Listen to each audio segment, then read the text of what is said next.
জলবায়ু পরিবর্তনের কারণে 4 দশকে হিমালয় পর্বতমালার হিমবাহগুলো 4 ভাগের 1 ভাগই গলে গেছে।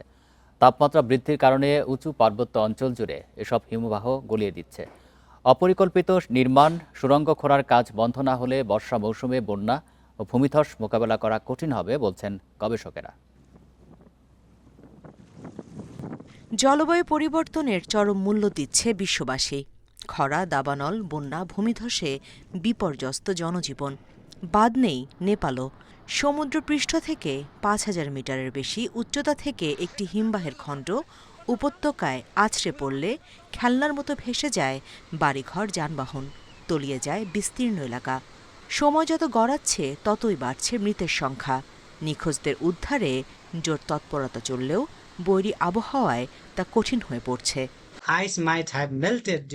এ ধরনের পরিস্থিতিতে স্রোতের উচ্চতা এমন পর্যায়ে পৌঁছায় যে কিছু ক্ষেত্রে তা পাহাড়ের গা বেয়ে কয়েক মিটার পর্যন্ত উঠে যায়।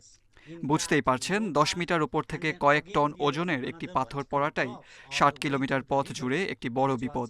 তাই উদ্ধার অভিযান অত্যন্ত কঠিন হতে চলেছে। এই ভূতত্ত্ববিদের মতে ক্রমবর্ধমান তাপমাত্রা উঁচু পার্বত্য অঞ্চল জুড়ে হিমবাহ গলিয়ে দিচ্ছে, যার ফলে পার্মাফ্রস্ট দ্রবীভূত হয়ে ভয়াবহ পাহাড়ি ঢলে রূপ নিচ্ছে। সেই সাথে আরও বরফ গলানোর পাশাপাশি বাড়তি উপাদান যুক্ত হয়ে তৈরি হচ্ছে অতিঘন প্রবাহ।